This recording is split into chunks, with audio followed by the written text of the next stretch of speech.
Bonjour à tous et merci pour votre fidélité à nos programmes au quotidien.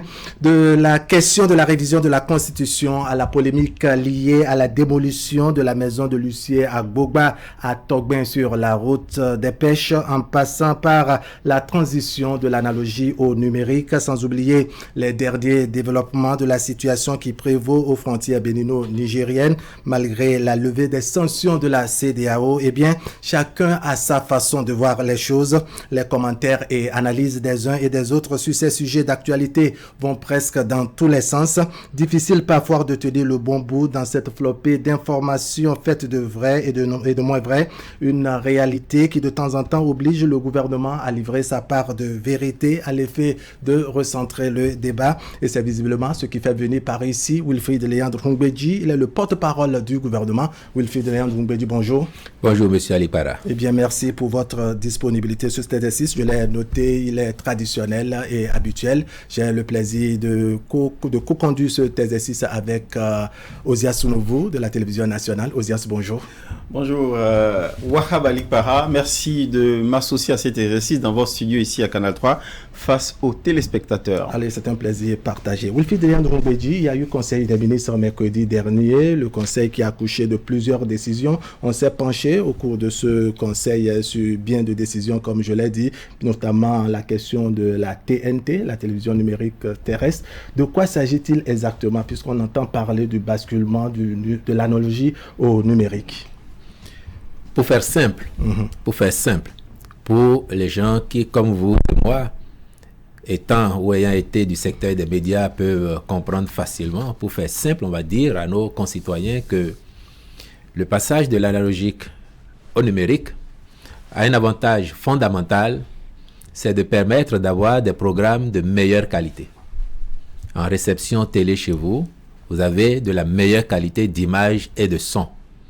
Les spécialistes disent que le numérique, lorsque les conditions de réception sont remplies, permet d'avoir des images au moins 5 fois meilleures à celles que l'analogique permet d'avoir. D'accord. Le numérique permet par ailleurs une bonne gestion des spectres électromagnétiques, évite les interférences au maximum quand les conditions d'installation sont bien remplies, de telle sorte que vous n'avez pas une chaîne qui chevauche sur l'autre, et puis à l'arrivée, vous pouvez même sur une seule fréquence avoir plusieurs chaînes. Donc, il y a un gain de qualité et d'efficience avec l'implémentation du numérique. Aujourd'hui, au point où nous en sommes, c'est de constater que le gouvernement a pris toutes les dispositions qu'il fallait depuis quelques années en mettant en place les infrastructures, en discutant avec les éditeurs et en faisant le processus tel qu'il l'a planifié pour que toutes les conditions soient remplies aujourd'hui dans notre pays afin que la diffusion des programmes de nos télés puisse se faire de façon numérique. Depuis au moins un an, donc depuis février 2023, les conditions étaient déjà remplies et les essais avaient commencé. Et pendant un an, on a pu expérimenter cela en même temps que la diffusion analogique se poursuivait. Donc les deux modes étaient en cours, sont en cours, je dirais même jusque-là. Mais là, on a fait les essais et on s'est rendu compte que c'est concluant et que toutes les conditions sont remplies pour que désormais nous puissions opérer le basculement entier de l'analogique au numérique afin que, comme je le disais d'entrée de propos, nos populations, les téléspectateurs puissent bénéficier de programmes de meilleure qualité. Alors ce basculement commence quand exactement? Nous avons indiqué que, en fait, il a commencé. Mais maintenant, à partir du 1er avril, il va s'intensifier parce que zone par zone, on va décrocher à telle enseigne que autour du 15 août 2024, nous ayons réussi totalement le basculement et que les programmes chez nous soient entièrement numériques désormais à partir de cette échéance du 15 août 2024. Est-ce que à cette échéance que vous indiquez, monsieur le porte-parole du gouvernement, avec l'avantage du confort d'accès à des images de qualité, à des programmes de qualité et en offres multiples, est-ce que cela va se conjuguer aussi avec un confort d'accès par rapport au coût du boîtier ou du décodeur qui va permettre d'accéder justement au programme de la TNT? Belle question, M. Sounouvou. Mais là aussi, je veux vous rassurer de ce que le gouvernement avait déjà anticipé cela. Déjà, pour les kits qui sont en place aujourd'hui, il y a eu un effort substantiel de la part du gouvernement qui a renoncé aux droits de douane, qui a renoncé à la TVA sur tous les équipements importés dans notre pays pour favoriser l'accès à la TNT à nos populations. De sorte que les kits qui sont vendus aujourd'hui, ceux que le gouvernement lui-même a acquis, parce que le gouvernement en a acquis un certain nombre, dispatchés dans toutes les mairies de nos 77 communes, et il y a des privés qui ont été homologués par la HAC pour qu'on s'assure que le matériel qu'ils font venir correspond aux normes et spécifications que nous avons retenues. Donc, le gouvernement avait déjà fait un premier effort en délaissant toute taxe et droits de douane sur ces équipements-là. De sorte que le prix auquel ils sont cédés est un prix déjà subventionné. Mais j'ai une bonne nouvelle pour vous. C'est qu'en faisant le point de l'étape où nous en sommes, et pour être certain que nous pouvons enfin faire le basculement total, le chef de l'État a instruit la ministre du numérique et de la digitalisation et le ministre de l'économie et des finances à l'effet de voir encore s'il n'est pas possible de faire une action supplémentaire en subventionnant davantage ce qui est déjà disponible comme équipement sur le terrain. Et là, je vous le dis, les études ont été faites, les simulations ont été faites, et nous sommes aujourd'hui acquis à l'idée qu'un effort pourra être fait encore. Et très certainement que dans les prochains jours, vous allez entendre une nouvelle décision du gouvernement qui fera que les équipements de la TNT vont pouvoir être acquis par nos populations à un prix en dessous de celui pratiqué actuellement, qui est de 13 500 francs, avec toutes les exonérations que le gouvernement avait déjà faites là-dessus. C'est à 13 500 francs, et je peux vous dire que si le point d'atterrissage prévu par les réunions qu'il y a eu, les discussions qu'il y a eu est maintenu, on devrait l'avoir largement en dessous de 10 000 francs CFA. Alors, M. Wilfried Léandre Ngouedi, est-ce à dire qu'à part le gouvernement, sinon l'État central et les sociétés agréées ou autorisées par le gouvernement, il n'y aura pas d'autres personnes pour commercialiser ces équipements? Cette question est posée pour voir comment réellement soulager, je dirais, la bourse des populations. Quand on a fait tous ces investissements pour réussir le basculement, nous voulons quoi? Le confort, la qualité des prestations. Et pour ce faire, il faut aussi que les conditions de réception soient bonnes. Et les conditions de réception dépendent aussi des équipements ou des installations que vous faites. C'est pour cette raison que, le gouvernement, lui, ne peut pas acheter n'importe quoi. Il a pris sur lui, au démarrage, d'acquérir un certain nombre d'équipements. Ensuite, la HAC, dont c'est la mission républicaine, à regarder les cahiers de charges et à autoriser certains privés, donc homologuer leurs produits pour leur dire vous pouvez apporter sur le marché béninois parce que cela correspond à ce que nous voulons. Demain, s'il y a 10 autres, 100 autres qui voudraient le faire, la même démarche, c'est d'aller vers la HAC, de présenter les spécimens de ce que vous voulez apporter. La HAC fait ses études, arbitre et vous dit oui, ça c'est bon, ça nous convient, vous pouvez faire venir. Donc, dans tous les cas, il y aura toujours ce niveau de filtrage pour que ce qui arrive sur le marché soit conforme à nos besoins en termes de normes et qualité. Donc, la liste qui existe aujourd'hui ne me semble pas être une liste définitive, étant entendu que demain, d'autres opérateurs peuvent avoir de meilleures offres, peut-être même au meilleur prix, rapport qualité-prix. Et nous, ce que nous voulons pour nos concitoyens, c'est la qualité et autant que possible à un prix très compétitif. D'accord, vous parlez de normes et qualité. Je voudrais reprendre la question pour vous amener sur le chantier où on craint par exemple qu'il y ait des individus ou des particuliers qui s'en vont acheter peut-être à un montant raisonnable ou fixé par l'État et vouloir peut-être faire la surenchère sur le marché. Bon, vous faites là cas de déviance. Comme on dit souvent, on se connaît là. Sur la terre des humains, cela n'est pas à exclure, me semble-t-il, que quelqu'un achète, et peut-être parce qu'il en avait déjà, il va acheter et il va revendre à quelqu'un d'autre qui n'est pas informé qu'il y a une subvention significative sur le produit. Mais là-dessus, je peux vous rassurer aussi que en faisant cette démarche, il y a un point important qui est celui de la communication et de la sensibilisation.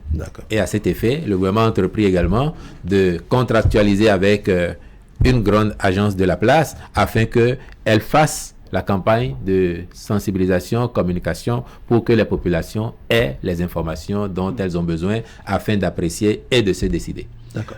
Wahab, l'autre décision qui attire l'attention au niveau du Conseil des ministres dernier, en date avant cette émission, c'est la réorganisation de la filière d'exploitation de sable, notamment à travers le dragage dans le Grand Nokoué. Quels sont les enjeux et surtout la grande ambition affichée à travers cette réorganisation? L'ambition majeure, c'est la bonne gestion de nos ressources et la protection de l'environnement, mais aussi et surtout la quiétude de nos populations. On sait très bien qu'aujourd'hui, il y a une multitude d'acteurs et dans presque toutes les localités où il y a cette activité d'exploitation des ressources, notamment le dragage de sable, vous ne verrez pas d'unanimité entre les populations riveraines et les acteurs. Moi, j'en connais. Et j'habite un quartier où ça se fait aussi d'ailleurs. Donc, je reçois régulièrement les voisins, l'association de développement qui arrivent pour porter telle ou telle doléance, telle ou telle situation à mon niveau. Ça se fait ainsi. Les complaintes, bien sûr, souvent liées déjà aux voies d'accès les obligations, par exemple, les obligations des sociétés qui ont acquis le droit d'exploiter et de draguer, mais qui ne les respectent pas toujours. Vous avez ça. Mais aussi les désagréments par rapport aux heures de passage des camions, aux heures où les machines tournent. Tout ça, les désagréments également sur, je dirais, les habitations dans l'environnement. Tout à fait. C'est un tout. C'est un tout. Mais aussi, après, les communes qui n'ont pas ce qui doit leur revenir.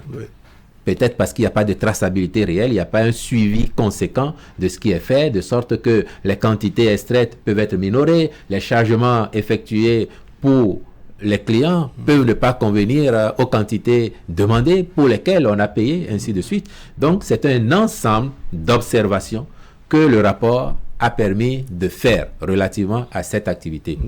Et comme vous savez que ce gouvernement, quand même, il veut toujours faire les choses de façon conséquente.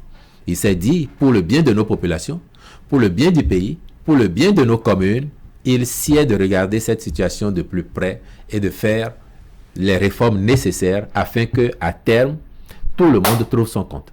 L'État, les communes, les populations, mais aussi les prestataires qui demain pourront être retenus dans le cadre de la réorganisation de cette activité et du secteur lui-même, et qu'un juste milieu soit trouvé pour satisfaire tout le monde à l'arrivée. En résumé, sur ce chapitre, qu'est-ce qui a été retenu concrètement? Ce qui a été retenu vient après. Là, on a fait un compte rendu des observations que la mission a permis de faire en termes de mauvaises pratiques, en termes d'inorganisation, en termes d'inadéquation parfois des outils utilisés, mais en termes aussi de désagrément aux populations, de manque à gagner pour les mairies et pour l'État. Et maintenant, vous avez vu dans les recommandations, le premier point, c'est de dire qu'il y aura un décret pour réorganiser à l'échelle du Grand Nokoué, tout au moins pour commencer l'activité. Et ça, également, ça viendra incessamment. Il est déjà préparé, il a été étudié, il y a des retouches à y faire et incessamment, il devrait revenir. D'accord. Alors, Ozia Sounouvou, on va faire un pas en avant pour aborder ce sujet qui a fait grand bruit sur les réseaux sociaux dans la zone de Togben. Il y a eu la démolition de la maison de maître Agboba, huissier de justice. Comme je l'ai dit, Wilfried Léandre Houbedi, c'est un dossier qui a fait grand bruit sur les réseaux sociaux. On veut la part de vérité du gouvernement parce que beaucoup de choses ont été dites. Les droits ont-ils été violés? Quel impair le gouvernement aurait-il commis? Enfin, les services officiels auraient-ils commis? Bien. Chacun, effectivement, a vu sur les réseaux sociaux cette vidéo devenue virale de notre compatriote. Mais je crois que, passé l'émotion, il est utile de restituer les choses dans leur contexte afin que les uns et les autres comprennent qu'en l'espèce, il n'a été point question de sauvagerie ou de méconnaissance des droits d'un citoyen tel que cela a été prétendu. Je ne vais pas refaire l'histoire du périmètre du projet de développement de la route des pêches, ni en particulier l'histoire de ce périmètre de la zone de Togben dite zone 4. Toujours est-il qu'à un moment donné, l'État a pris la décision de réintégrer cette zone dans le périmètre du projet route des pêches. À partir de ce moment-là, la déclaration d'utilité publique a été faite et conséquemment les expropriations. Certains de nos concitoyens avaient déjà acquis des parcelles, d'autres avaient construit, d'autres n'avaient pas construit. Certains sont même venus construire après. C'est un constat que l'on peut faire. Mais dans tous les cas, quand il y a expropriation, il doit y avoir préalable et juste dédommagement. Oui. C'est ce que la loi prescrit.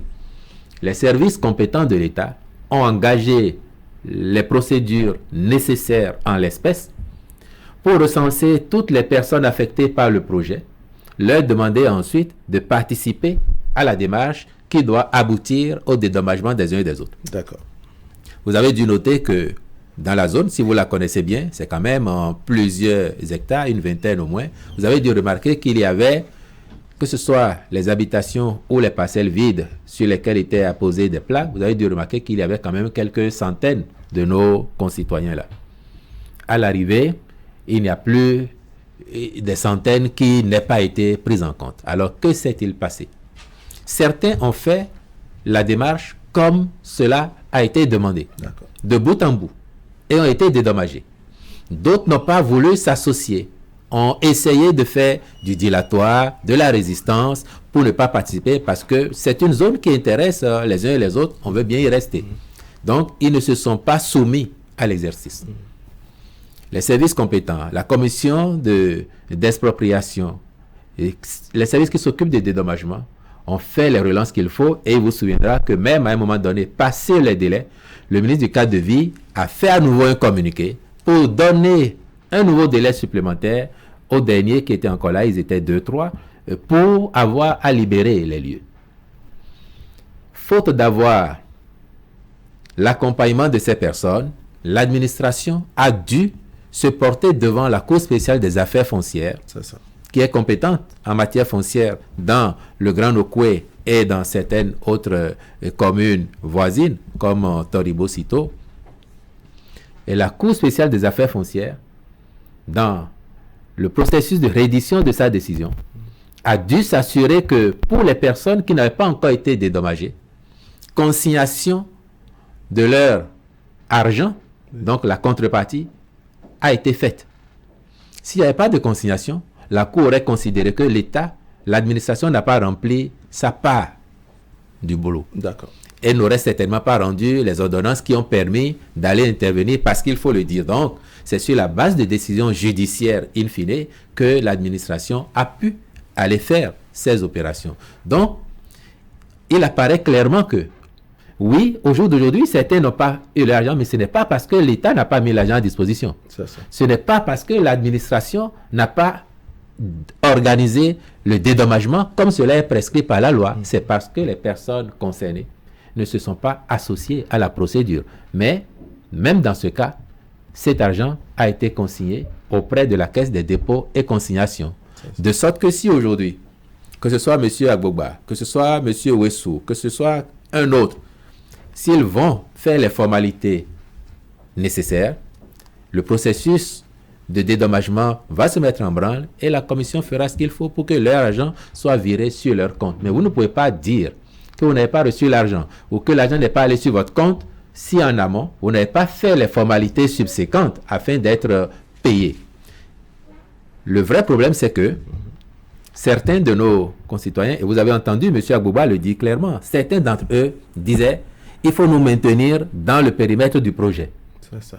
Ou bien nous maintenir, ou bien le ministère du cadre de vie va nous construire notre maison à l'identique avant qu'on bouge. Ce que prescrit la loi, c'est le dédommagement. Or, en l'espèce, et pour le cas de M. Agbogba tout au moins, qui a circulé, une évaluation a été faite, contestée, une réévaluation a été faite, et le montant à 10 d'espèces a été fixé pour le dédommagement. À partir de ce moment-là, l'espèce est l'arbitre entre l'État et les parties concernées. Donc, l'espèce a fait son travail et l'État n'a plus contesté le montant du dédommagement prescrit par l'espèce. Excusez-moi, monsieur le Président, est-ce qu'il y a eu une expertise contradictoire à une première qui aurait été faite? J'ai dit tout à l'heure que certains ne se sont pas du tout associés à la procédure. Donc, même là où il fallait faire de l'expertise, il y a eu blocage. Ils n'ont pas cru devoir participer. Mais si vous venez, par exemple, voir un bâtiment, vous ne voyez pas l'intérieur. Vous voyez un bâtiment de type R+1, R+2, R+3. Vous êtes expert de la matière. Vous pouvez fixer un quantum pour la valeur de ce bâtiment. Il ne sera pas forcément juste tant que vous n'avez pas le détail des matériaux de ce qui a été fait. Maintenant, si vous le voyez de l'intérieur, vous voyez les équipements. Quel type de carreaux ils ont utilisé, quel sanitaire il y a, les tuyaux qui ont été utilisés, ils sont de quelle fabrication, de quelle maison, ainsi de suite. Si vous voyez tout ça, vous pouvez maintenant avoir une idée plus ou moins précise de l'envergure de ce qui a été fait et fixer un montant assez voisin du montant réel. Peut-être un peu en dépassement, peut-être un peu en diminution, mais généralement un montant assez voisin. Et c'est pour ça qu'il est contradictoire. Vous le faites en présence du propriétaire qui dit voici ce que j'ai utilisé, et au besoin, en principe, il vous sort ses factures. Et quand vous avez les factures, vous savez très bien que il a effectivement déboursé autant d'argent, et en ce moment-là, vous aboutissez à un montant consensuel. À défaut, le rapport de l'expert fait foi. Et en l'espèce, nous avons une première évaluation qui fixait, me semble-t-il, le montant, pour parler de notre même compatriote à Gbagba, qui fixait, me semble-t-il, une première fois, la valeur de la maison autour de 68 millions. Mais après, quand il s'est associé et tout, on est passé à 92 millions. C'est ça. Alors, est-ce à dire que, de façon résumée, ce qu'exige Maître Agbagba n'est pas ce que dit la loi? Alors, vous voyez, j'ai dit tout à l'heure qu'il y avait peut-être quelques centaines de nos concitoyens sur le périmètre. Oui. Si vous faites droit à un qui dit « moi je veux rester dans le périmètre », au nom de quoi, sachant qu'il y a le principe de l'égalité des citoyens devant la loi, vous ne feriez pas le même droit à d'autres qui diraient « moi aussi j'ai envie de rester là ». Même si notre projet individuel dénote, c'est-à-dire sort carrément de l'esprit de ce qui va être fait en place, dès lors que vous accédez à la revendication de l'un, vous vous astreignez à faire pareil pour les autres. Et en l'espèce ici, je voudrais que on nous entende et que acte soit donné au gouvernement de ce que l'objectif n'est pas de faire mal à nos concitoyens. On sait très bien qu'il y a une valeur affective à un bien qu'on a acquis, à une maison qu'on a construite. Même si on ne l'habite pas depuis longtemps, c'est parce qu'on est ami de sa sueur, de son envie. Il y a une valeur affective, on le sait. De sorte que s'il n'y avait pas de nécessité, personne n'aurait fait ça. Personne n'aurait fait ça s'il n'y avait pas de nécessité. Donc, c'est parce que nous croyons que c'est bon pour le pays, c'est bon pour notre ville, au regard de l'envergure que nous donnons à nos programmes, au regard de l'attractivité que nous lui donnons, et surtout de notre quête d'en faire une grande destination touristique. C'est pour toutes ces raisons-là que quand on a identifié un projet à réaliser et qu'on considère que c'est bon pour l'ensemble, on avance. En tenant compte évidemment des droits de nos concitoyens qui sont impactés. En clair, que faut-il faire pour dire désormais que cette affaire Hussein Agbagba et autres, que c'est derrière nous? Je viens de vous donner les raisons objectives qui ont conduit à la situation, et je crois que c'est ce qu'il a été. Je n'ai rien inventé, c'est la réalité des faits, et ce qu'il nous appartient de faire en tant que citoyens aussi, c'est de savoir que oui, tout en défendant nos droits, nous sommes des singularités au sein de la pluralité, et que l'intérêt collectif devra l'emporter généralement sur les intérêts individuels. Ce qui est sûr, le gouvernement ne fera pas obstruction à sa tentative, je parle de Maître Agbagba l'huissier, de poursuivre peut-être une procédure pour se faire entendre. Nous sommes dans un état de droit. La procédure va faire quoi? La procédure va regarder, est-ce que l'État a accompli les tâches qui lui sont assignées par la loi? Est-ce que l'État a entrepris de dédommager? Et la procédure constatera que beaucoup ont déjà été dédommagés, ont été prendre leur argent. Elle constatera que certains n'ont pas été dédommagés, pas parce que l'État n'a pas voulu, mais parce qu'ils ne se sont pas associés. Et elle constatera, comme ça a déjà été constaté d'ailleurs par la CESAF, que l'État, par précaution, a consigné les ressources nécessaires au dédommagement de ces personnes. Et en l'espèce, Maître Agbagba, s'il fait les diligences dans les jours qui viennent là, je suis sûr que lui-même reviendra vous dire, bon, finalement, j'ai fait mes diligences et puis l'argent a été viré sur mon compte. Bon, à condition qu'il se satisfasse du montant. D'accord. C'est souvent la question que relève. En effet.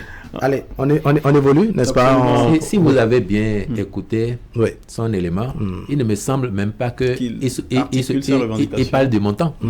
Non. L'objectif pour lui, c'est ou bien je reste là, ou bien vous me faites une autre maison. C'est l'attachement au milieu. Mais si vous avez les ressources, vous pouvez refaire la maison. Et puis, je n'aurais pas été exhaustif si je ne vous dis pas que dans cette localité-là, il y a des personnes insoupçonnées qui ont fait l'objet de la même procédure d'expropriation. C'est ça. Les personnes insoupçonnées, ça sous-entend quoi? Je ne veux trahir aucun secret, mais je vais vous dire que même celui qui s'occupe des questions d'expropriation, des questions de domaine, ANDF est concerné. Je connais des ministres, des directeurs, des opérateurs économiques qui étaient dans cette zone et qui ont subi la procédure comme tout le monde, sans rechigner. Ce ne sont pas des exemples emblématiques. Parce qu'en fait, il doit se monter plus d'exemplaires d'ailleurs. Justement, et c'est vous dire donc qu'il n'y a pas eu de 2 poids 2 mesures. D'autant que ces personnes ont pu se soumettre à la procédure et il n'y a pas eu de 2 poids 2 mesures.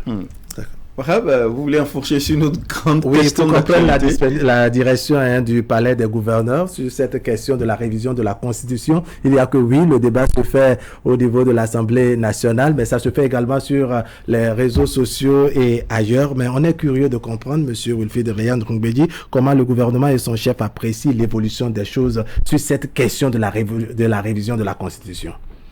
Là où le débat se trouve actuellement, cela relève de la souveraineté de l'Assemblée nationale. Donc le gouvernement n'a aucune appréciation, aucun jugement à émettre sur ce qu'il se passe au niveau de l'Assemblée nationale. Ce qui intéresse le gouvernement, simplement, c'est qu'à l'arrivée, tout se passe bien pour le pays. Le chef de l'État a eu l'occasion de dire sa religion sur le sujet. Je ne veux pas d'une révision constitutionnelle dans le contexte actuel au regard de tout ce que cela suscite, même quand c'est malsain et fait à dessein. Je n'en veux pas. Mais je ne suis pas député. Si les députés se retrouvent et font une révision, qu'elles tiennent compte des fondamentaux à ne pas toucher. Limitation du nombre de mandats, limitation de l'âge. L'objectif étant d'améliorer la pratique, notamment ici en ce qui concerne l'organisation des élections générales. Mais on sait qu'ils peuvent toucher au code électoral, ils peuvent toucher à la Constitution en fonction de l'option qu'ils auront faite de maintenir l'ordre actuel des élections tel que prévu par la Constitution ou d'inverser pour que la présidentielle passe avant les législatives. Dans un cas comme dans l'autre, il appartient à l'Assemblée nationale, en toute souveraineté, de trancher ce débat. De décider que ce soit les députés actuels qui vont accorder les parrainages pour la présidentielle de 2026, en même temps que les maires actuels, ou bien de comprendre que dans l'esprit de la révision qu'il y a eu en 2019, ce sont les députés élus en 2026 qui doivent parrainer pour la présidentielle de 2026. Donc l'Assemblée nationale appréciera et fera un choix en son âme et conscience, en toute souveraineté, et le gouvernement n'aura rien à faire que de prendre acte de ce qui sera sorti des débats et des délibérations de l'Assemblée nationale. Alors, je voudrais vous amener à analyser une fois de plus, je dirais, ce pan de votre développement sur la souveraineté. Si tant est qu'il y a souveraineté, pourquoi l'État central, à travers le président de la République, il doit avoir injonction de ne pas toucher les fondamentaux? L'Assemblée nationale, pour ne pas dire les députés à l'Assemblée nationale, sont libres de toucher les aspects qui leur paraissent, je dirais, nécessaire, non, Wilfried Réan-Ndoumbédji? Ce n'est pas une injonction du président de la République. Ça n'est qu'un rappel. Parce que M. Wahab Ali Para, la Cour constitutionnelle, a rendu une décision dans ce pays, me semble-t-il, en 2013 ou 2014, demandant justement si révision il devait y avoir, dans un contexte où, on le savait manifestement, certains voulaient d'une révision opportuniste pour avoir la possibilité de ne plus se limiter à 2 mandats. La Cour avait dit... La même chose se dira à l'heure actuelle. Un instant, le contexte n'est pas pareil. La Cour avait dit, et cela avait valu à cette Cour-là des salves de ceux qui voulaient. La Cour avait dit qu'on ne touche pas à la limitation du nombre de mandats, ni à l'âge. Et puis, vous souviendrez de ce que le président de cette Cour n'a pas eu le bonheur de voir son mandat renouvelé. En effet. Vous avez cherché à comprendre pourquoi, à l'époque? Cherchez à savoir. Maintenant, dans le contexte actuel, vous avez un président qui vous a dit depuis toujours qu'il n'en veut pas. Deuxièmement, le contexte lui-même politique ne s'y prête même pas. L'Assemblée nationale, sa configuration ne permet pas à un président, là, de le faire. Et par ailleurs, c'est ce que le chef de l'État vous a rappelé la dernière fois, M. Wahab Ali Para, vos confrères qui étaient face à lui. Nous avons mis dans la Constitution du Bénin, à l'initiative de M. Patrice Talon, qu'au Bénin, nul ne peut de sa vie effectuer plus de 2 mandats présidentiels. En République du Bénin. tant que c'est dans la Constitution là. Oui. Pas quelle alchimie, vous voulez voir quelqu'un faire un troisième mandat. Tant que cette phrase se trouve dans la Constitution, Oui. pas quelle alchimie. Oui. Maintenant, supposons que les députés favorables à M. Talon aient envie de sauter cette phrase Oui. qui boucle à tout jamais la limitation du nombre de mandats au Bénin. Supposons qu'ils aient envie de le faire. Même s'ils sont 81 Oui. à l'Assemblée, ils n'ont pas le nombre qu'il faut pour le faire si les députés de l'opposition ne s'associent à la démarche. Donc, vous avez tellement d'assurance, je dirais double niveau d'assurance pour que ce débat, chacun comprenne qu'il est inutile à faire dans le contexte d'aujourd'hui. Le président de l'Assemblée nationale actuelle avait indiqué lorsque il entrait en fonction au titre de cette mandature, Oui. il avait indiqué que entre autres chantiers qui pourraient survenir au cours de la législature, il y aurait éventuellement La question de la révision une révision de la Constitution qui tienne compte justement du respect des fondamentaux que j'ai indiqués. Donc l'Assemblée nationale est dans son rôle et le gouvernement et son chef D'accord. ne sont demandeurs d'aucune révision qui permettrait à M. Talon de faire un troisième mandat. Alors, qu'est-ce qui, selon vous, Wilfried Léon de Ngoudédi, justifie cette, je dirais, cette forme de crise de confiance, en dépit de ce que le président Patrice Talon a dit, en dépit de ce qui est inscrit dans la Constitution, on continue de penser que la révision de la Constitution telle que voulue par les députés à l'Assemblée nationale et autres, c'est une façon de chercher un troisième mandat à Patrice Talon. Je viens de vous donner des raisons qui vous montrent que cela est impossible. Bien. Mais en plus, Oui, la crise de confiance est née où? il n'y a aucune raison qu'il y ait crise de confiance. Chacun connaît le président du parti Les Démocrates, non? Chacun le connaît, non? Moi, je vais vous rappeler, vous et moi, nous étions là. En 2007, vous n'avez pas vu qu'il a fait prêter serment à des députés qui ont été élus sur sa liste pour lui jurer fidélité au cours de la législature qu'ils ne vont pas changer de camp. Vous avez oublié ça peut-être. Maintenant, en tant que président de parti, qu'est-ce qui l'empêche, s'il a pu faire prêter serment aux gens hier, qu'est-ce qui l'empêche de leur prendre les procurations et de dire, bon, je ne fais pas confiance à certains d'entre vous. L'Assemblée nationale, on vote par procuration ou on vote en présentiel quand on est là. Il peut dire, et c'est déjà arrivé, non? En 2015, quand on a fait l'élection du bureau de l'Assemblée, vous n'avez pas vu le jeu des procurations. Maintenant, il peut dire, il y a certains à qui je ne fais pas confiance. Parce que je considère que eux là, c'est des chevaux de Troie. Ils vont soutenir la révision et peut-être qu'on va sauter tous ces verrous là. Ce sont les députés de son parti. Il n'a qu'à prendre leur procuration et donner à ceux à qui il a confiance pour qu'ils aillent faire. Mais visiblement, le manque de confiance n'est pas au niveau des députés, C'est où, alors? n'est-ce pas, de l'opposition. On Mais c'est pense où? que c'est au niveau du camp, en tout cas dans le rang de la mouvance, qu'il y a problème. Mais si vous dites qu'il y a crise de confiance, Non, je ne fais que rapporter, n'est-ce pas, s'il ce y a qui se crise de dit. confiance au sein de la mouvance, ça voudra dire que la mouvance ne parle même pas de la même voix. Donc vous aurez des députés de la mouvance pour voter contre le projet s'il était question de sauter les verrous. On dit plutôt des députés de la mouvance qu'ils veulent réviser de la Constitution pour accorder un troisième mandat. Mais ils n'ont à pas le Patrice Talon. pouvoir de le faire, justement. Ils n'ont pas le nombre. Ils n'ont pas le pouvoir de le faire, M. Alipara. Sans la participation, je dirais, sans la Peut-être complicité. Wahab Alipara, lui, comprend ça. Sans la complicité des députés de l'opposition, ils ne peuvent pas le faire. Alors, Les députés du parti de M. Boni Yahi, s'ils ne disent pas, bon, nous sommes pour que M. Talon reste au pouvoir, même s'ils le disent, Talon dit non. Il a déjà dit, même s'ils le disent aujourd'hui, il leur dira, ça ne m'intéresse pas. Mais supposons qu'ils veuillent le dire. Il faut qu'ils soient en quantité suffisante pour dire et soutenir ça. Mais je vous ai dit, tant qu'il y a cette phrase dans la Constitution, nous sommes à l'abri de ce débat. Et ce n'est pas un débat utile pour nous aujourd'hui. Ce n'est pas un débat utile pour nous.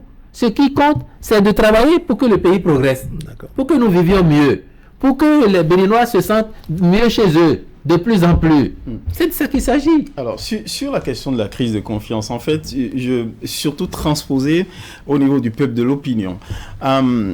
Si on peut donner acte au gouvernement de respecter le principe de la séparation des pouvoirs et de considérer que l'Assemblée nationale et le Parlement se saisit de sa souveraineté pour connaître de cette question de la révision, quand on sait que parallèlement, il y a aussi un texte de proposition de relecture du code électoral sur la table. Et justement, et provenant littéralement du même camp présidentiel. Ce gouvernement nous a habitués à de la cohérence. En tout cas, son camp politique. Et comment est-ce qu'on peut convaincre le Béninois, le citoyen ordinaire, qu'il n'y a pas là un jeu qui se joue D'accord, quelque chose qui se joue face à ces sortes de dichotomies de postures au sein de la même mouvance sur cette question. Ouais. Monsieur Sonovo. Parce que c'est la parole publique, la crédibilité de la parole publique c'est ça l'enjeu en fait, ce qui se joue. Monsieur Sonovo, la parole publique en l'espèce ne souffre d'aucun manque de crédibilité. Regardez bien quand la Cour a rendu sa décision. Pour corriger le problème soulevé, les discussions techniques ont amené à envisager 2 hypothèses. Donc il y a 2 solutions possibles. 2 solutions possibles. Celle qui passe par la Constitution induit une réduction plutôt du mandat actuel du président de la République. Vous pouvez faire le choix de régler le problème par le code électoral, mais vous ne l'aurez pas réglé en restant fidèle à l'esprit de la révision de la Constitution de 2019 qui voudrait que les députés qui seront élus en 2026, quelques mois avant la présidentielle de 2026, soient ceux qui parrainent. Ça, c'est en toute bonne logique. Mais la conjoncture a fait que le fait que les dates mentionnées dans la Constitution et celles prévues dans le code électoral ne coïncident pas. C'est ça qui a généré ce problème. Maintenant, pour le régler, soit vous allez dans la Constitution. Et pour aller dans la Constitution, vous inversez l'ordre des élections. En inversant l'ordre des élections, au lieu que le président Talon finisse son mandat en mai 2026, il devra le finir plutôt en mars 2026. Soit 2 mois et demi de moins que la durée prévue. C'est celui-là qu'on tasse de vouloir avoir un 3e mandat. Mais monsieur le porte-parole, le chef d'État dit en fait révision à pas forcé, à marche forcée de la Constitution. Je ne suis pas demandeur. Et que si cette démarche devrait être tensiogène pour le pays, entraîner des tensions, mais enfin, il ne voudrait pas qu'on y aille. Quand il parle comme ça, on sent le chef de file d'un camp qui a une certaine impréhension, influence sur ses troupes. Pardon pour le mot, mais cette fois-ci, on sent qu'elle lui échappe. Non. Moi, j'entends bien votre raisonnement, M. Sonovo. Mais encore une fois, le chef de l'État dit sa préférence. Ce qu'il aurait fait, lui, je laisse tout tomber. Vous arrangez pour régler... Et d'ordinaire, quand tu le dis, les partis qui le soutiennent, n'est-ce pas, suivent ses pas. Mais cette fois-ci, pour la révision de la Constitution, on n'a pas senti les choses aller de cette manière. Non, non. Déjà, le débat n'est pas fini à l'Assemblée nationale. Peut-être que demain, il serait fini. Peut-être qu'après demain, il serait fini. Les députés ont comme prérogative, entre autres, de faire la loi. Et donc, ils ont le droit de faire des propositions de loi. Jusque-là où on parle, c'est une proposition de loi qui tient compte d'une des hypothèses de résolution du problème qui s'est posé et pour lequel la Cour constitutionnelle a été saisie. Vous ne leur ferez pas grief d'envisager de vouloir régler le problème sous tous les angles possibles. Donc, la démarche du député Hassan Seibou participe, à mon sens, de cette volonté d'appréhender le problème dans sa globalité, de le régler pour de bon. Maintenant, vous pouvez dire, non, on ne veut pas régler dans le sens que, conformément à l'esprit de la Constitution révisée en 2019, ce sont les députés élus en 2026, quelques mois avant la présidentielle, qui parrainent. Non, nous voulons que ce soit plutôt ceux qui sont là. Nous qui sommes là maintenant, c'est nous qui voulons parrainer. En fonction, encore une fois, du choix qui aura été fait, la solution n'est pas la même. Donc, que les députés veuillent embrasser toutes les hypothèses, c'est de leur droit. Après, ils vont faire les débats entre eux. Ils vont trouver la juste moyenne. Est-ce que, bon, finalement, on va toucher à la question pour inverser l'ordre des élections et conséquemment réduire le mandat du chef d'État qui a dit, si c'est le choix que vous faites, moi ça ne me gêne pas de partir 2 mois, 3 mois plus tôt. Maintenant, si vous ne faites pas ce choix et que vous voulez quand même que ce soit vous, vous trouvez la solution. Et puis nous, le gouvernement, il va s'incliner. Le chef d'État, il va s'incliner. Alors, vous, Fidèle Ndoumbeji, c'est vrai, vous n'êtes pas député, mais vous êtes du camp présidentiel et il y a le procès qui est fait au camp présidentiel et c'est parti. On estime que la 8e législature, n'est-ce pas, qui a travaillé sur cette constitution, n'est-ce pas, était plus ou moins tranquille. On avait pratiquement les 2 partis, Bloc républicain et Union progressiste, favorables à Patrice Talon. Donc, il n'y avait pas de l'opposition, ils avaient la tête tranquille pour bien, je dirais, toiletter, bien ficeler les choses. Qu'est-ce qui n'a pas marché exactement selon vous? Je vous dirais basiquement, et c'est la preuve que nous sommes des humains. On n'est pas des dieux. Et encore, nous sommes des humains. Et il n'y a que ceux qui ne font rien qui ne se trompent pas. Mais c'est cette même législature qui a fait les réformes qui permettent aujourd'hui d'avoir un parti d'opposition en place dont les députés ne sont pas éclatés. Donc, ils peuvent être forts aussi. C'est cette même législature qui a fait mettre dans la Constitution, même si c'est d'initiative de M. Patrice Talon, que nul ne peut au bénin de sa vie faire plus de 2 mandats présidentiels. Cette législature-là aurait pu dire à M. Talon, comme vous dites, M. le Président, cette disposition-là, elle ne nous arrange pas. Et nous, on ne veut pas. Et peut-être qu'après vous, l'un de nous sera président et qu'elle ne l'arrangerait pas. Nous, on n'en veut pas. C'est cette législature qui a fait ça. C'est cette législature qui a fait qu'aujourd'hui, à l'Assemblée, il y a autant de femmes. Des 3 partis. Personne ne voit que c'est mauvais, ça. Hein. Maintenant qu'il y a eu cet écueil, et encore, peut-être que si dans le code électoral, les calculs avaient été faits, je dirais au millimètre près, mais au jour près, si les calculs avaient été vraiment affinés, peut-être que le débat ne se poserait pas. Parce que le vrai problème, ce n'est pas la Constitution. C'est ce qu'il faut régler qui induit possiblement de toucher à la Constitution. Et je rappelle, s'ils font ce choix, conformément à ce qui a été discuté, le mandat du président Patrice Talon sera écourté de 3 mois. Et personne ne viendra dire que 5 ans, c'est 5 ans. cette actualité revient. Alors, qu'est-ce qu'il faut retenir en ce qui concerne, je dirais, ce qu'on a distillé dans l'opinion, à savoir que bon, ce projet de révision ou cette ambition de réviser la Constitution, c'est pour accorder, ça cache un projet occulte. Il y en a qui ont même estimé que même si on devait travailler à ramener la Constitution de manière à ce que cette promesse de Patrice Talon de se voir retranché de séjour, n'est-ce pas, à la Marina, que ça pose un autre problème également. Lequel? C'est ce que pensent les gens. C'est-à-dire qu'à la dernière minute, il peut estimer que bon, il n'a pas passé le temps que les tests lui ont mais la Constitution s'impose à lui. Si la Constitution est révisée dans ce sens, elle s'impose à lui parce qu'il l'aura promulguée. Elle s'impose à lui. Pour autant. Ailleurs, on a vu des constitutions promulguées par des présidents en exercice et qu'à la dernière minute, c'est autre chose. Ailleurs, c'est où? C'est autre chose ailleurs, qui est faite. J'essaie un coup d'œil sur le continent. Si vous me dites où est l'ailleurs, je vous renverrai à une disposition de leur constitution et je dirais que peut-être qu'ils sont en train de jouer autour de ça. Pour autant, aujourd'hui, nous n'en sommes pas là. Tout ce que nous disons là, c'est conjecture. L'Assemblée nationale se réunit vendredi 1er mars. Peut-être qu'ils vont vider le sujet. Et quand ils l'auront vidé là, chacun va comprendre qu'on nous perd du temps à parler de révision de la Constitution pour éventuellement 3e mandat. Je vous ai dit que l'autre plutôt est prêt à partir plus tôt. Lui-même a été jusqu'à dire, j'ai fait 10 ans. Ce que je n'aurais pas réussi à faire en 10 ans, est-ce que c'est en 2-3 mois que je vais faire? Qui peut le plus, pouvant le moins? Donc moi, je suis prêt. La preuve, et a posteriori, cela devrait vous convaincre, vous, définitivement, de ce que la révision est intervenue en 2019, dans la perspective des élections générales, et qui a induit ce décalage du jour de prestation de serment, on a parlé de 45 jours. Cela devrait vous convaincre définitivement de ce que ça a été fait de bonne foi. La plupart du temps, ce n'est souvent pas nous qu'il faut beaucoup plus convaincre, mais beaucoup plus les partis de l'opposition et autres personnes qui estiment que bon, il y a des manœuvres au niveau de la mouvance. À travers vous, on essaie justement d'expliquer, parce que c'est vous qui posez les questions qui permettent de faire ces développements, pour que nos compatriotes comprennent.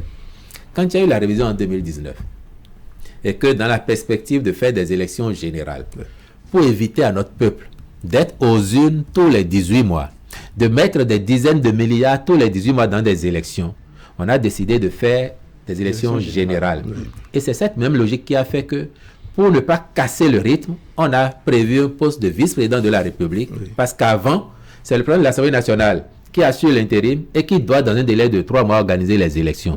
Donc, on casse le rythme, mais on met aussi davantage d'argent. Désormais, on dit non. Même s'il y avait vacances, il y a un vice-président ou une vice-présidente qui va assurer l'intérim et finir le mandat de sorte qu'on aura toujours des élections générales. Donc, quand on a fait cette réforme-là et qu'on a ajusté les dates pour réussir par rapport au mandat qui était en cours de député, de maire, de président de la République, cela induit ce décalage de 45 jours. Et vous vous souvenez, c'est ça la naissance du débat, 5 ans, c'est 5 ans. Et je vous dis a posteriori, si on est capable aujourd'hui de se soumettre à une réforme qui va réduire la durée du mandat, et même de plus de 45 jours, cela vous rassure a posteriori qu'on était de bonne foi et que M. Patrice Talon n'avait pas cherché à créer une crise au pays. Non, c'est pour le bien du pays qu'on a pensé les élections générales. Et si on fait cette correction encore aujourd'hui, qui ampute son mandat de 2-3 mois, il s'y soumet parce qu'il sait que c'est bon pour le pays. D'accord. Allez, on va aborder un autre sujet qui concerne monsieur, madame, tout le monde, n'est-ce pas? On va sur nos routes, Wilfried Léandre Mbedi. On a annoncé la répression, n'est-ce pas, en ce qui concerne les usagers de la route. On veut qu'ils respectent, je dirais, le code de la route. Une opération qui démarre au moment où nous officions ce plateau, d'ailleurs. Qu'est-ce qu'il y a d'extraordinaire à cela?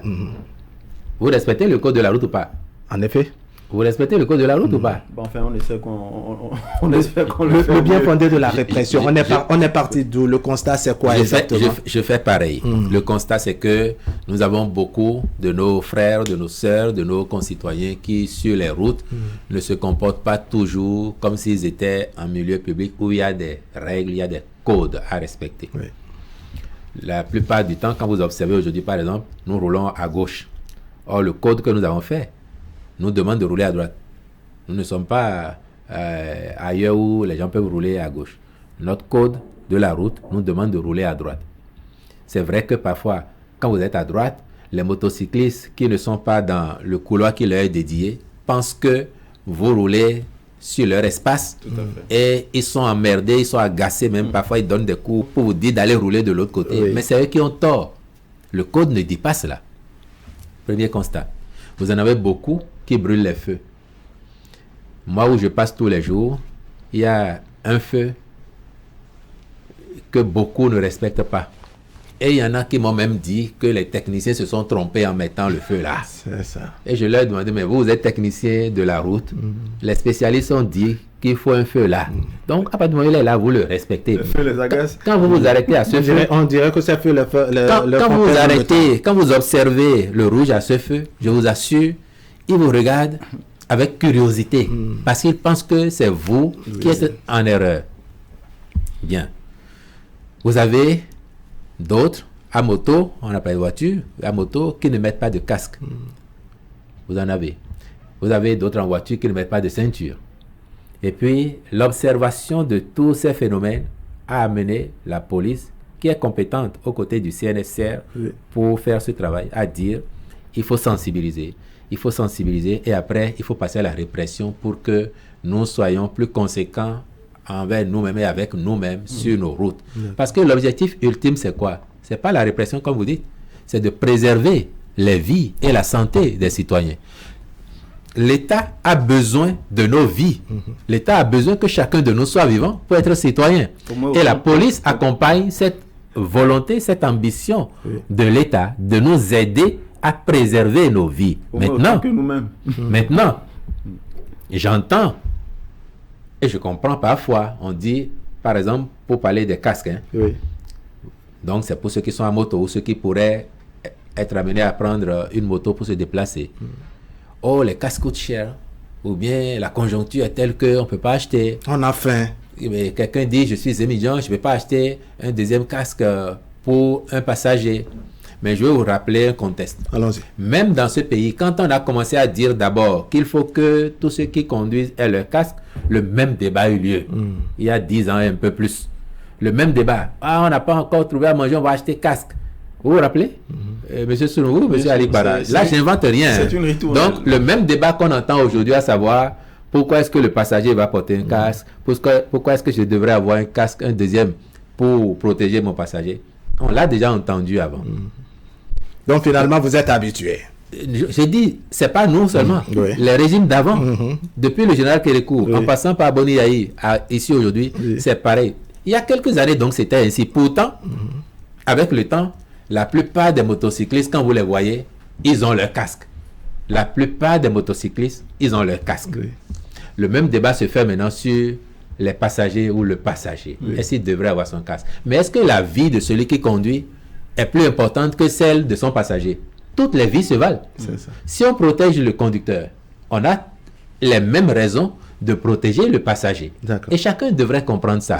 Maintenant, même les citoyens, même dans leurs complaintes, ils comprennent la nécessité de alors, porter le casque, s'ils de respecter les règles. comprennent. Sauf que, en fait, ils souhaitent parlent de la morosité économique, des mesures d'accompagnement. Soyons concrets.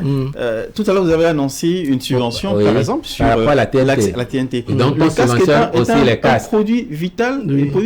On peut... Dans ce contexte-là, qu'on regarde bien pour subventionner ou bien offrir les casques à tout le monde. On peut dégréver par rapport aux droits de douane. D'accord. C'est une idée. Oui. Il y a déjà des casques sur le marché. Oui. On a parlé de TNT tout à l'heure. La TNT, c'est quelque chose de nouveau qui devrait arriver et on a pris des mesures pour. Mais il y a toujours eu des casques vendus ici. Si aujourd'hui vous décidez d'exonérer, vous prenez qui? Soit l'État va acheter tous les stocks de tous ceux qui ont des casques, alors que parfois, vous voyez bien vous-même que c'est pas possible à faire. Par contre, chacun doit prendre les dispositions pour se protéger. C'est ce que nous faisons et c'est ce que nous demandons. Donc, il ne faut pas qu'un émigrant dise j'ai déjà mon casque, pourquoi est-ce que je devrais en prendre? Si vous n'avez pas un casque pour votre passager et que le passager vous arrête, s'il a son casque, c'est bon. Mais si tu veux rester à moto, il faut que tu aies ton casque. Et vous savez, vous savez, tout à l'heure, vous m'avez donné l'exemple d'un pays, je vous ai demandé de le citer, vous n'avez pas voulu. Je vous donne l'exemple d'un autre pays que je ne vous citerai pas non plus, mais qui n'est pas aussi loin que celui que vous n'avez pas voulu citer. D'accord. Et que vous aussi, vous connaissez bien. Que je connais bien, que je ne vais pas vous citer. D'accord. Quand vous y allez là, ils ne sont pas vraiment loin d'ici, hein. C'est au plus 3 heures de route. Allons-y. Quand vous y allez, vous ne verrez pas une seule moto dont les occupants n'ont pas de casque. Et là-bas, ça s'est réglé en une journée. Franchement, ça s'est réglé en une journée. Sans le temps de sensibilisation que nous on fait ici. Du côté de l'Ouest. En une journée. Finalement, on est trop gentil par ici. Je ne dis pas ça. Nous, c'est pas, on respecte davantage nos citoyens, on sensibilise pour que chacun comprenne le bien fondé. Mais je vous dis, en une journée, ils ont réglé ça. Vous ne verrez personne. Et même là, il y a longtemps, pendant que nous ici encore on se permettait de rouler sans casque, ils avaient déjà réglé ça depuis. Et quand on y allait, on se disait, mais pourquoi ils sont si différents? Alors regardez les ceintures. Est-ce que celui qui a sa voiture et qui ne met pas sa ceinture de sécurité, et c'est aussi un problème d'argent. C'est parce qu'il n'a pas les moyens, qu'il ne met pas sa ceinture, alors qu'il a déjà une voiture. Donc c'est un état d'esprit qu'il faut travailler à changer, et c'est ce que nous faisons. C'est en ça que nous voulons l'accompagnement de ceux qui comprennent, de ceux qui savent, afin qu'ils nous aident à faire passer le message à nos concitoyens. Dans notre pays, les chiffres montrent que tous les ans, plus de 700 Béninois meurent du fait des accidents de la route. Plus de 700 morts par an, c'est énorme pour nous. Nous aurions aimé avoir 0 mort sur nos routes chaque année. Et s'il devrait y en avoir, mais que ce soit le minimum possible. Plus de 700 morts au Bénin chaque année. C'est plus de 700 familles endeuillées. Et endeuillées, souvent par surprise. Ce n'est pas un cas où un parent était souffrant, malade. On a eu le temps de voir venir, on s'est dit, bon, il n'y a pas de chance qu'ils survivent. Non, c'est des cas où vous êtes sorti de chez vous le matin en disant au revoir à la famille, à midi ou bien à ce soir, et on appelle votre famille après pour dire il a eu un accident. Donc, si on se discipline sur les routes, et quand vous regardez dans le lot, vous verrez très bien que la grande majorité des victimes, c'est des gens, quand ils sont en moto, ils n'avaient pas de casque. Quand ils sont en voiture, souvent, ils n'avaient pas la ceinture, ou alors ils faisaient excès de vitesse, de telle sorte que on considère, au niveau des services de la sécurité routière, on considère que c'est des morts évitables. Et la sensibilisation qui a été faite, qui se poursuit, et la répression de la police nationale vise in fine à nous épargner cette douleur d'avoir chaque année plus de 700 de nos concitoyens qui doivent partir rejoindre les morts du fait de notre inattention, de notre irresponsabilité collective. C'est ça que nous voulons corriger. Et d'avoir à payer un lot tribut, un prix plus lourd dans ces cas dramatiques plutôt que de s'essayer pour dépenser. Et je vais vous dire, mais je vais vous dire la bonne nouvelle, M. Sounou, M. Alikwara, en venant chez vous ce matin, moi j'ai observé dans la ville le cas particulier des motocyclistes.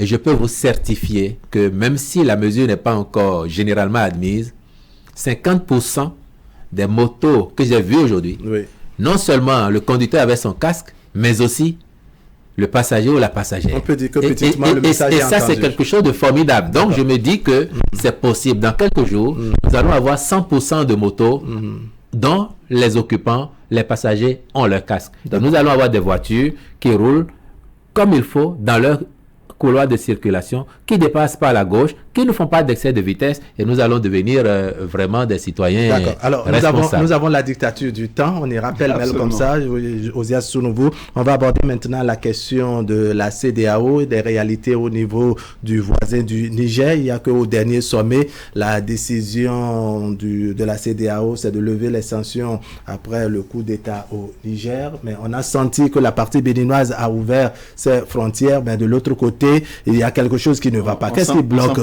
Oui, on s'empresse peu. Qu'est-ce qui ne va pas, Wilfried Léandre Fongbeji? Du côté du Niger, la junte déclare en fait qu'elle n'est pas du tout pressée pour ouvrir des frontières avec un voisin qui lui a été hostile. Bon, je sais me prononcer sur ce que le gouvernement du Bénin a fait. Et je sais vous dire là que nous avons été cohérents. Depuis le début, nous avons dit que le Bénin, pris isolément, n'a aucun problème avec le Niger. Aucun. Les peuples du Niger et du Bénin sont des peuples frères et nous voyons très bien aujourd'hui encore comment la coexistence pacifique a lieu entre ces peuples. Le Bénin a été amené du fait de la conjoncture sous-régionale, tenant compte des valeurs de notre sous-région mais aussi de ses valeurs propres, à faire ce que la communauté a décidé. Et nous nous sommes comportés ce faisant en état responsable de sa signature, de son propos, de ses engagements. Malheureusement, ça n'a pas été pour faire du bien aux populations nigériennes, parce que chacun a vu, lorsque la CEDEAO a pris ses sanctions, en espérant, peut-être étant trop optimiste, qu'au bout de quelques jours, elles feraient leur effet et que ce qui était demandé, à savoir le retour à la situation hantée au 26 juillet 2023, serait acquis au bout de quelques jours. La CEDEAO s'est rendu compte que ce n'était pas le cas, que plutôt les sanctions duraient dans le temps et les populations payaient un lourd tribut à ces sanctions. Et le Bénin a toujours dit, nous voulons être responsables, nous ne pouvons pas nous permettre de faire autogol. Autant on ne peut pas le faire à notre équipe, à notre famille, autant on ne peut pas le faire à la communauté qui est la famille de l'ensemble des pays de la sous-région. Mais nous avions toujours dit que le jour où la CEDEAO se réunit et dit lever les sanctions, la seconde d'après, le Bénin exécute. Et nous avons fait exactement cela. Mais comment la CEDEAO en est arrivée là? Vous l'avez remarqué, parmi tous les chefs d'État de la CEDEAO, s'il y en a un qui s'est prononcé publiquement avant même cette réunion pour dire la situation devient critique, il faut faire quelque chose, il faut être réaliste, c'est le président béninois, c'est encore lui, qui a défendu les populations nigériennes, qui a pris le parti de soumettre à ses pairs au sein de la CEDEAO les difficultés qu'il y avait sur le terrain et de dire c'est ce que je vais plaider là-bas. J'ose vous le dire ici, mais c'est ce que je vais plaider.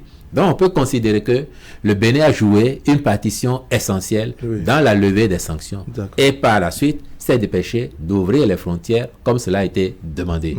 Alors évidemment, je ne peux pas dire pourquoi de l'autre côté on n'a pas encore ouvert, mais j'ai bon espoir que les autorités nigériennes sont sans doute en train d'apprécier des réalités domestiques et qui vont leur prendre le temps qu'il faut en attendant qu'elles agissent de leur côté pour que les populations recommencent à vaquer librement d'un côté et de l'autre à leurs activités. Alors, il y avait 3 membres du gouvernement, n'est-ce pas, qui étaient sur le terrain, n'est-ce pas, du côté de Malanville, si je ne me trompe, n'est-ce pas? Alors, qu'est-ce que cela a changé 48 heures après, hein, je dirais, dans les habitudes de nos populations du côté béninois? Le déplacement des membres du gouvernement, c'était effectivement déjà d'aller constater qu'effectivement, il n'y avait plus aucun barrage du côté béninois. Que ce qui doit être fait par notre administration, dès lors que les consignes ont été passées, que cela a été fait. C'est pour ça que le chef de l'État a envoyé, et vous avez vu, il y avait 2 ministres d'État. Le ministre de l'Agriculture était de la partie parce que conjoncturellement, il allait regarder les périmètres rizicoles de Malanville pour voir quel appui il y aurait à faire à ceux qui interviennent sur ce périmètre. Donc, c'était d'aller voir. Et nous avons constaté que effectivement, l'administration béninoise a mis en œuvre les instructions qui ont été données. Donc, nous sommes cohérents avec nous-mêmes et avec la CEDEAO.